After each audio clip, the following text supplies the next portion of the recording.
This podcast is protected under the laws of the United States and other countries. Unauthorized duplication, distribution, or exhibition may result in civil liability, criminal prosecution, and the wrath of the tall man. Boy! Thank you for your patience, and thank you for checking out 90 for Chill, the podcast with CatBusRuss. This is your host, CatBusRuss. It's about 10 p.m. Central Daylight Time, and I'm still finishing up this episode on a Tuesday. Usually I have it all finished up late Monday night. Circumstances, you know, 2 jobs, what can I say? I've had a lot of things moving about, and this was originally supposed to be a podcast just dedicated to at least 3 more features from Allie's Accessory Shop on Etsy's Trash Feature Review. Came into my morning job and remembered a certain movie was just released today on physical media, and it was a pain in the butt finding to rent. Obviously I bought the Steelbook just because a little confidence, but was hedging my bets. You know, screw this Redbox stuff. We need video stores again. I'm just going to leave it like that. Actually, I was always thinking about trying to start one with a bar in it, but I digress. The film I'm going to talk about is Sisu from Finland. It's another feature from the director and actor responsible for Rare Exports, the Finnish Christmas horror story. After seeing all those connections, besides for, you know, YouTube having to censor the trailer, it seemed like a lot of fun. So we'll get into that and go from there. Little Hand says it's time to rock and roll. Bring the noise. We might have a problem. He's a one-man death squad. Do you really believe that he's immortal? No, he just refuses to die. Rated R. And it was a pain in the ass trying to find a trailer that I could put on a PG-13 podcast. Like, I thought I could get a hold of what YouTube was always claiming. Oh, Sisu, the trailer's so intense, it can't be shown here. Click here. And, which is always weird when you're watching it on an Apple TV. You just don't get the click places. What can I say? I digress again. So, yes, this was a movie that, you know, if I had the time, I would have probably gone and checked out in the theater. But let's see, right after John Wick Chapter 4 was the next movie I saw. I saw something else, because it was Renfield. So this is about the same time period. Could I've probably seen Sisu? Probably. They probably opened the same week. So, you know, Yankee preferences, I suppose. Let's go with the Nicolas Cage. And, you know, the menu was fun with Nick Holt. So that, you know, made sense to me. But again, I digress. This, I think, is probably going to be the more successful of the 2 movies. It's funny to see the dialogue about all the low-budget horror movies making fun of Renfield for going so over the top, you know, $50 million budget, what have you. But, you know, it's very well, Evil Dead Rise, obviously, is going to be a cheap movie. That's just because of how it's designed. So, okay, they've made a lot of miscalculations with Renfield now that I say it all. But it's still a fun movie. Could have been better, no question about that. But definitely more interesting than your freaking Pope's Exorcist. Like, I don't know, Russell Crowe is somebody... I don't need a badass exorcist. I want somebody with the fear of God and the fear of, you know, demons. But with that said, I've never actually watched The Exorcist. So, but, you know, as I said, I'm looking for guests for next week's episode. That would be July 18th. Again, I'm available on Sunday all day. You can send again an email to russthebus07@gmail.com, or you can message me, or just message me. I'm sure I'll just do something on Twitter at CatBusRuss, and I'll find you. And also, Mastodon Social, I am still pushing the hell out of that. My name there is Russ Stevens at mastodon.social. And I think it's getting better. Don't go to this thread stuff with the meta bullshit. I've always been anti Mark Zuckerberg. I had enough jealousy of Tom from MySpace. I don't need, you know, a guy now pitching Republicans and VR. Or is it? Yeah, it's VR. Like, I'm all about that Apple stuff, though. The AR. Just, honestly, I think, if it was a $1,500 price point? Maybe. No, I'm sorry. It's $3,500. No. Oh, jeez. So, yeah, I've been busy. Let's just put it that. I just came back from England, and yeah, I do work 52-hour weeks. And I get that's probably why it's so difficult to get guests for the show. And I know I got a lot of leeway and stuff. Don't beat myself too hard. Enjoy more AEW Fight Forever. But, let me get onto the movie because that's what I'll fill the blog post with, obviously. So, Sisu from made it to Toronto International Film Fest 2022. There's probably some edits to get its R rating. Shouldn't be too much, though. It's, yes, there's plenty of blood and gore, but it's all war-related, so nothing worse than what you would see in Saving Private Ryan, just far more creative, like hurling landmines. That's clever. And I know I sent a tweet when I'm discussing, promising all my listeners the scores, perhaps, of them. With that said, get off the 90forchill.com, the podcast feed. Come to the 90 for Chill, the podcast with CatBusRuss feed. I don't know what's going to happen when I cut away from Podbean, besides getting a lot of ads like I've been getting from HostGator on YouTube. Like, yeah, okay, you can follow my user history, but come on, you can't be so what is the term? You can't be so, pick up on the fact that HostGator is, I'm going to write up to the Better Business Bureau. I mean, worse customer service than frickin' Popeyes. At least, Popeyes gave me a solution. I just hated that solution. No, so, yeah, subtlety, intrusive. That's the word I was looking for. Come on, YouTube. I mean, geesh. I'm in Central Illinois, so I get Republican ads. I have websites, so I get HostGator ads. Like, it's just such bullshit. Oh, I'm back with GoDaddy. That's how we have 90 for Chill, the podcast. 90forchill.com back up. And it's kind of like, we should have known. Like, when Apple came up with the Macintosh, that should have been the PC for people at home. Yeah, pricey.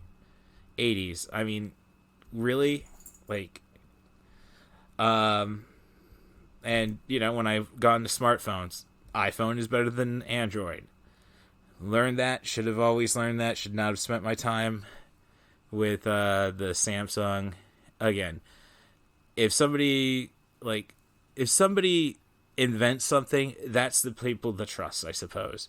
And GoDaddy was the first real big domain promoter. So, okay. So, yes, get on to the movie, Russ. The AC is off. It is going to get warmer. And let me just get some notes pulled up. Not really notes, just the IMDb page. So Sisu was directed by Jalmari Helander of Rare Exports fame. I did that episode with Real 7 Cs from the No on 15 podcast. I really got to hassle them more because, I know they're doing a Lionheart podcast soon. It's like, I should be there. And also, it stars the main star. The main star of most of Helander's movies has been Ani Tamila. But he's always accompanied in these films by his father, and the father in Rare Exports. That's Jorma Tomila. And basically what we have is a prospector who finds gold during the German retreat from Finland. Basically, the Finns and the Soviets have said, okay, let's just get rid of the Nazi threat. You force them out of there, and all is peaceful.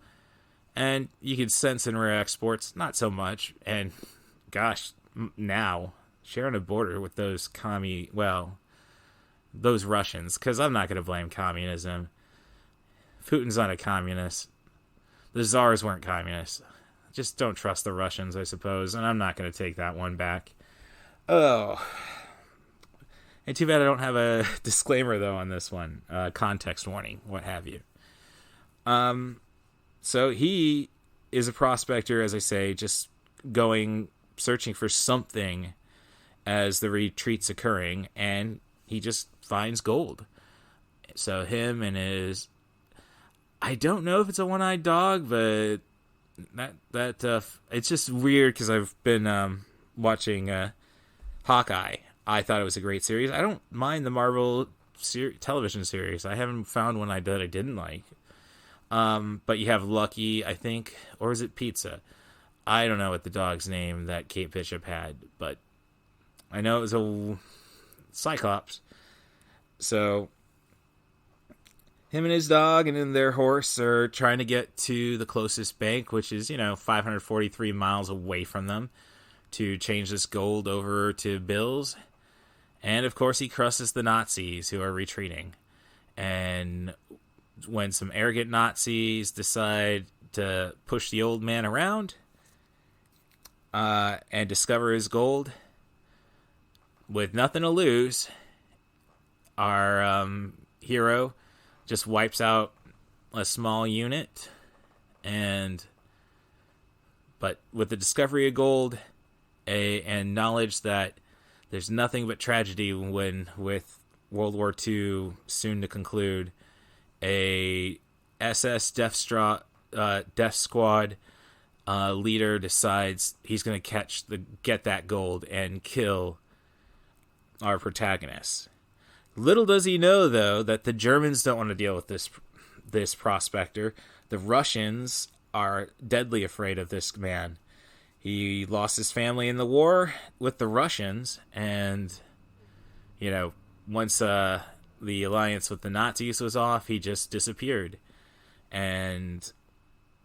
But before that, he was pretty much a berserker, and he could take out, 300 Russians, Soviets. So it's just arrogance now that the leader of this squadron wants to take on this living legend, who eventually gets... It's not until close to the third act really kicks off do we give a good explanation of who he is. A man who... Sisu is, as they say, a Finnish word that has no actual translation, but really only occurs when somebody has nothing left to live for, but is going to refuse to die. So that's our story. So obviously, being a prospector, he doesn't have guns right away. So again, on my Twitter feed, I think I said this movie's trailers promise more pitchfork kills than rare exports. There weren't any pitchfork kills that I remember in rare exports, so I screwed up there. I meant to say pickaxe. So yes, he's got his pickaxe, and he starts from there, and it's a lot of Rambo type stuff eventually. I mean, I know I put on the image for this episode John Wick WWII, and I would say the action is kind of like that. Actually, it'd probably be closer than Nobody, because we have a man in his 60s doing all this, and I doubt he's gone through the same kind of training that Keanu Reeves has for the last closing in on 30 years. So, but the action is tight, and really brilliantly shot, because, again, this guy can't actually do this kind of stuff. So, and the kills are pretty clever, like in a John Wick. The minefield scene is excellent. As I say, never have I seen somebody just throw mines at people. There's even a little Wonder Woman tribute in that scene. I mean, again, pickaxe kills. And as I say, with a lot of Rambo stuff, a lot of it this is more intense than John Wick, going to a doctor to get stapled up and drink whiskey. No, he's gone and does a lot of the lighting himself on fire to cauterize runes. There's a scene where they played it a lot funnier in Machete Kills, but that's how I'm going to say it. Well, I'll say it's a hanging sequence, and how he survives that is very intense. So, honestly, that's probably the most intense stuff is when he's fixing himself from his injuries. As for the action, as I said, this is kind of what I say about the action is I think this is what Tarantino would have loved to have in Inglourious Basterds. They really wanted to show us. I guess we kind of get it in Django Unchained, but, the story doesn't really call for it because there's no grand battles in Inglourious Basterds. When you think about the violence there, you get the barbecue at the end, but otherwise, you get some brutal scenes, but nothing just ridiculous, I think, is what I'm saying. Like, when you go to Django Unchained, you have the Tarantino with the dynamite type stuff, setups like that. So a lot more ridiculous stuff. So a little more Robert Rodriguez, but it's kind of got the structure of a Tarantino movie. And honestly, I see, since aside from the scenes that are between Finnish actors, everybody speaks English. So it's kind of like Takashi Miike's Western Sukiyaki Django, which was an ode to spaghetti westerns, but he has all his Japanese actors in that one speaking English. And this is a little more smoother, being, semi-Westerners speaking it instead of Easterners. So it was really just a Tarantino appearance away from being perfect, I guess. And now I think that's a good way of looking at it, Russ. Thank you. But it's got a chapter standpoint like a Tarantino movie. The humor could have been, the humor is more just that, oh man, he got blown up by a landmine on his face type stuff. Not really a, set up the joke type stuff. And, I guess, detractors, it's really, well, no, not really a detractor. It is pretty much the leader of the Death Squad versus the protagonist. I just don't want to mispronounce the word they call him or his name. Well, you know what? I better go with it. That's what the internet's for. So, I think Kolche is what they call him. The character's name is Tommy, and his protagonist, primary antagonist, is Bruno, portrayed by an actor, Axel Henny. You get a supporting role from Jack Doolin, who was on The Boys. I'm trying to figure out. He's done a lot of, he's, I think, an English actor. His IMDb is a little thick. And the third Nazi is played by Jorma's son, Ani. He's a pretty innocent character, which you do feel bad for when he meets his demise. This is, if we would have made Indiana Jones and the Kingdom of the Crystal Skull, which I do need to rewatch, but I liked when I saw it. It's fun popcorn, better than any of the Pirates of the Caribbean movies. But, if we would have made it more ridiculous stuff like surviving nuclear bombs in a refrigerator, that's the kind of stuff. And you get moments like that. But that's kind of what this movie, if we did an indie movie, which is all that, basically, I guess you'd say the market fight scene from Raiders, just the entire time. This is kind of what I would think you'd end up with. Probably a little less blood in a Spielberg-directed affair, but I digress. So as I say, the direction is very strong, because you got to cut around your weaknesses, and a 60-year-old actor is kind of a weakness. No offense to those old people and their old man energy.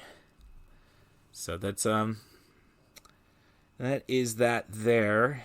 Soundtrack is excellent, very reminiscent of the modern spaghetti western. And I'd like to think that after Saving Private Ryan, we have finally gotten to really make good World War II movies. That's probably going to offend a lot of older people. But, you know, The Longest Day was... You couldn't get the kind of... I think the movies before Saving Private Ryan really romanticized World War II. But then I stopped and think about it. Besides, like, you know, The Longest Day or adventure movies like... well, I know Bridge on the River Kwai is based on a true story, but adventure movies like Force 10 from Navarone with Harrison Ford. So really, yes, if we do... Harrison Ford owes us one of these movies. Like, come on. You got a few more years left in you. Like, it's got to be safer than flying planes. So, yeah. So, the direction's great. Soundtrack is appropriate. But, again, with my World War II thing, it's just like... yeah, I mean, we didn't get to really see how brutal the war is. And then that kind of, I don't know, now we're getting to war fetishism. Celebrating how graphic it is. That's, you know what? Maybe Spielberg should be cursed for that, because we didn't we get enough depressing stuff from Vietnam? Thank you, Oliver Stone. And Kubrick, of course. Like, I don't know, maybe Saving Private Ryan took our innocence away, and then it creates an entire subculture. So if you love, but this is, you know, I guess this is World War II meets vintage 80s action now with the 2020s gore, and it's a lot of fun. It's, in other words, do not take this one seriously, because I'm sure somehow MAGA is going to basically, like, it's funny, I know at Best Buy, they have a DVD, or a Blu-ray, I should say, of a recent released Russian movie about killing Nazis, and let's just face it, that's just propaganda for their Ukrainian efforts, and Tucker Carlson, Marjorie Taylor Greene, Ron DeSantis, Donald Trump, you know, just like, see what they're doing is good type stuff.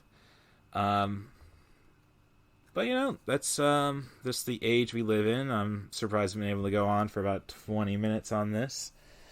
Would I recommend this movie? Well, as I say, yeah, I would recommend this movie. It's got everything I like. It is, again, I don't know if I, now thinking that, you know, we shouldn't really be,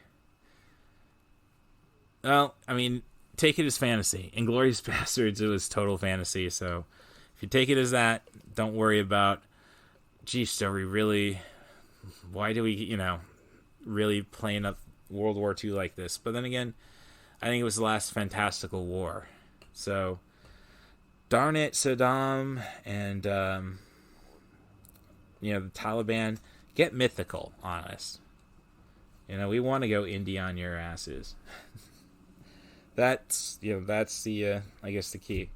With that said, Overlord, another great, gory World War II action movie.